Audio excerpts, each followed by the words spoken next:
Hey guys, welcome back to another video. In this video I'm going to be talking about flight attendant interview advice and also advice for once you have gotten the job and you're in training. Now this video might not be very interesting for those of you who have no interest nor desire in working in the airline industry as a flight attendant, but I know that there are a lot of interviews coming up and a lot of training classes coming up for several different airlines, so I wanted to make sure that I give you guys a lot of advice and help you guys succeed, because I know how important it is and I know how this can be a lot of people's dream as it is mine. So stay tuned, because in this vlog you guys are going to get my 5 surefire ways to succeed in your interview, as well as my 5 surefire ways to succeed in flight attendant training. So you finally get that phone call that you're invited to the face-to-face interview at that airline's hub. So tip number 1, be on time. I don't care if you gotta take a flight 5 hours prior to your interview time. Make sure that you're there. Anything can happen in the airline industry. Flights get delayed, flights get canceled, mechanicals happen. You want to take the earliest flight possible to make sure that you are at that training center on time and early for your face-to-face interview. Remember, airlines is all about having an on-time operation, and being on time is key. So be on time to your flight attendant interview. Tip number 2, dress professionally. Men, please, business tie, blazer.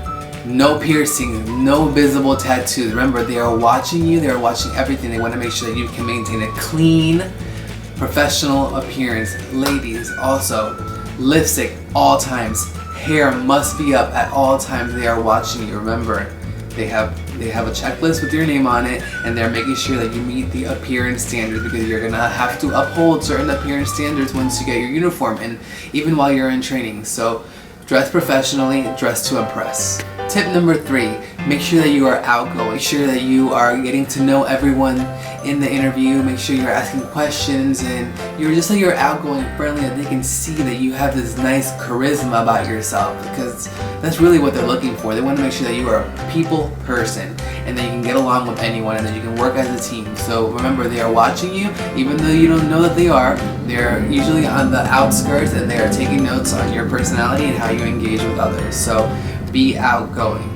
Tip number 4, be sure to have prepared all of your customer service experience scenarios in your head. Make sure that you know any difficult time that you have had with a customer, with a co-worker, any difficult situation that you may have dealt with, how you resolved it, just different types of customer service situations and scenarios.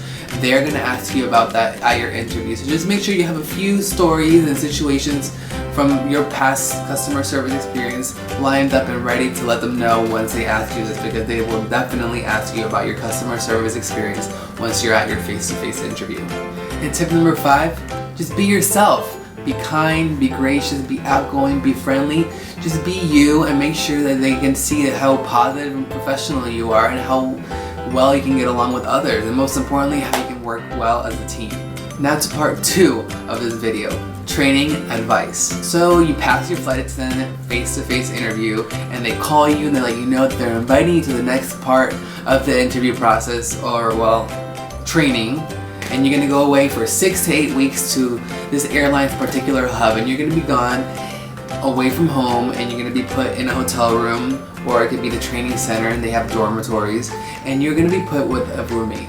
So tip number 1, pack a variety of business attire. Make sure you have plenty of undergarments, anything you can think of, lots of shirts. Remember, you are going to be sharing laundromats with a lot of the other students in your training class, so it's going to be kind of hard to do laundry. So make sure you just bring plenty of everything, plenty of pants, plenty of shirts, plenty of blouses, plenty everything. Remember the 5 P's. Proper planning prevents poor performance. As long as you prepare, you're going to succeed in your flight attendant training. Make sure you look great at all times when you're in training, because even though you pass the interview, they're still watching you once you're in the training. Tip number 2. So you arrive at your hotel room at the training center or your dorm, and you find out you have a roommate, which 95% of the time you will have a roommate once you're in flight attendant training. And this is great. You're going to have someone to rely on, someone to talk to. Make sure that from day 1 you get to know this person's likes, dislikes. You guys should plan who's taking a shower first, if you like noise, if you don't like noise, if you're a light sleeper, make sure that you have this conversation on day 1 so that way the rest of the 6 to 8 weeks goes smoothly and you guys get along, because it is just very important that you get along with your roommate, especially in training, because it's a very intense and hectic, stressful time. So you want to make sure you're with someone that you get along with, especially you're going to be sleeping right next to them. Get to know your roommate day 1. Rule number 3, just like at the interview, you definitely have to be on time to training class every day, every class. Come back early from your breaks because you have to be on time. Once again, this is a be on time operation. Airlines is all about on time. Even though you have passed the interview and you're in training, they're still evaluating you. They can release you from the training program at any time, even for something as small as being late. Tip number 4 for flight attendant training, pay attention. Everything that you're learning in class is not like high school. Whatever you're learning in class that day, you are actually going to use that on the job and you will be tested on it. Pay attention, make sure you get a small group of classmates, normally 3 to 4 other people that you guys can rely on. Make sure that everyone is studious, responsible, and everyone is taking notes. And most importantly, is listen to what your instructor is telling you, because whatever they're telling you in class will be on the exams that they give you in training.